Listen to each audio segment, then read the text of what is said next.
Haka arphoi terik mentau benai jeliu hajar arphoar Myntri Rangbah du ke jelau Conrad ke Sangma rengkap bagi officer na ka Public Work Department UMLA jong ni ka thain kira leit jurep ki jingking kiba la julor bat ki ka tu ka ni ki Shnong kiba la shakta bat pynjulor na ka jingther lapbah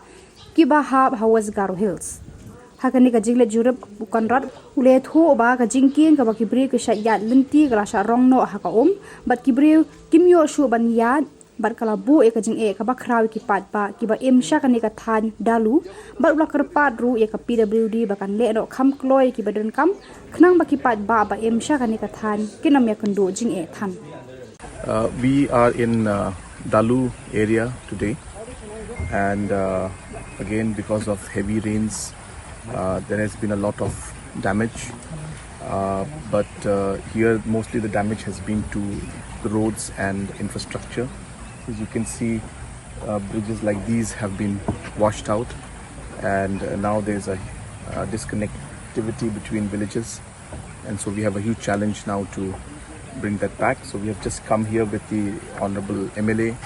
and other officials from PWD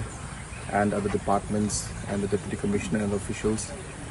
to see the situation, monitor it, and to immediately rectify it so that we can bring back the entire life to normalcy out here. So we will do what we can, and we've urged PWD to take immediate action so that the bridge can be restored at the earliest, so that people can have the necessary connectivity in this particular route.